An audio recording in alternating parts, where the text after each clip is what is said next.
1876 жылы Невель қаласында дүниеге келген. Ұлты еврей. Жастайынан большевистік көзқараста болған. Ол өте қатыгез адам болды. Жалпы айтқанда жендет еді.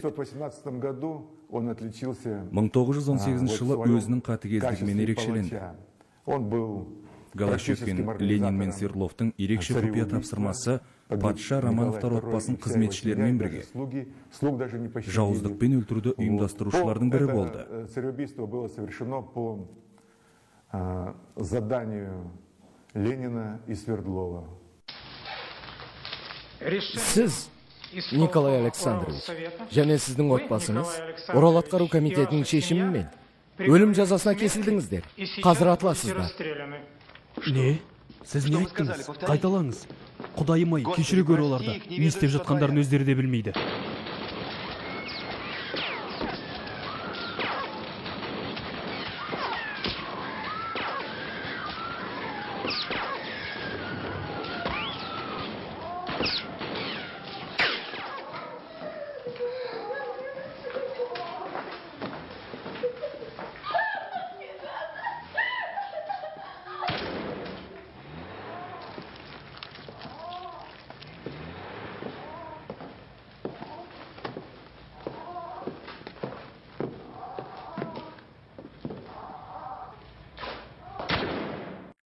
Голощекин өздерінің жан түршігерлік қылмысын жасыру үшін мәйіттерді жоюға бұйрық береді. Патша мен отбасы мүшелерінің бастарын кесіп алып, тапсырманы орындағанның дәлелі ретінде Мәскеуге алып барады. Ал денелерін балтамен бөлшектеп, бензин және күкірт қышқылын құйып өртейді. Сол жылдары республикада саяси позициясы мықты қазақ зиялыларының тобы шоғырланған еді.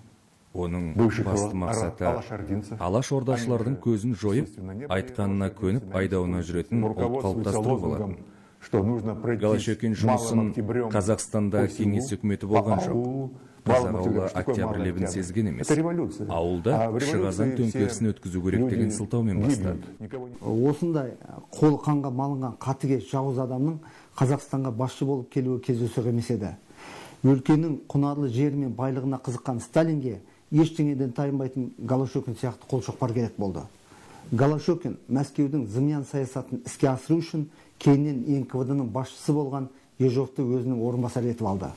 30 жылдары Қазақстанда болған ашаршылықтың шығуының басты себебі 1928-32 жылдардағы кеңес үкіметінің жедел индустрияландыруға арналған бірінші 5 жылдығы болатын.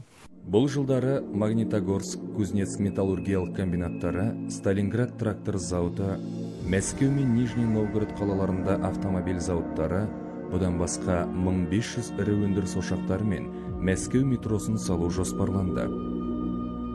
Осы кәсіпорындарға станоктар мен құрал жабдықтарды шетелден сатып алуға астық керек болды. Сонымен қатар өндіріс орындарындағы 100 мыңдаған жұмысшыларды тамақпен қамтамасыз ету үшін азық түлік керек еді.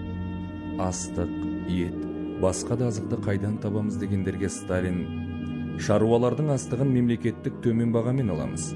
Көнбесе төтенше өкілеттік енгізіп, әкімшілік немесе сот арқылы тартып алуға үкімет уәкілдеріне билік береміз деді. Мәскеудің жедел индустрияландыру саясаты қазақ ауылына ауыр соққы болды дейді. Қазақ байларын кәмпескелеу туралы қаулы 1928 жылы тамыздың 27-сінде қабылданды.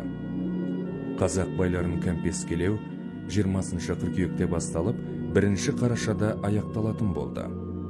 Бұл өте асығыс жасалған шара еді.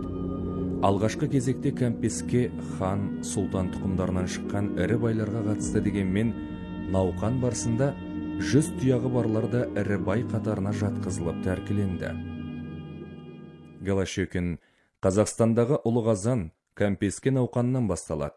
Мұның арты азамат соғысына ұласса, біз одан да тайынбаймыз деп, өзінің арам ойын іске асыруда қан төгіске баратынын ашық айтты. Голощекиннің жүргізіп отырған саясатына қазақ зиялылары қарсы шықты. Кәмпескенің қазаққа қасірет болып тиетінін білген Сұлтанбек Қожан, Смағұл Сәдуақасов, Сәкен Сейфуллин, Бейімбет Майлин, Оражан Досов, Сейітқали Меңдешев тағы басқалары өздерінің ойларын ашық айтты.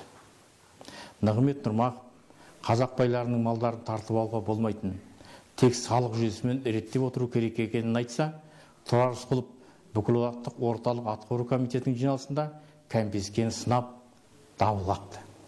Бірақ қазақ қайраткерлері Мәскеудің жүргізіп отырған саясатының алдында қауқарсыз еді. Кеңес үкіметі Кәмпескенің артын ала жаппай колхоздастыру науқанын бастады. Қазақ халқы жартылай көшпенділікке негізделген дәстүрлі өмір сүру салтынан айырылып, киіз үйлі қалашықтар пайда болды. Қазақ шаруасын ұжымдастыру мен отырықшылыққа тез арада көшірмекші болған белсенділер асыра сілтеушілікке жол берді. Өлкелік партия комитетінің хатшысы Галюдовтың басшылығымен өткен мәжілісте ұжымдастыруға қарсы шығып, қамауға алынғандарды соттың үкімінсіз атып тастауға болады деген шешім шығарылды. Халықтың тұрмысы төмендей түсті.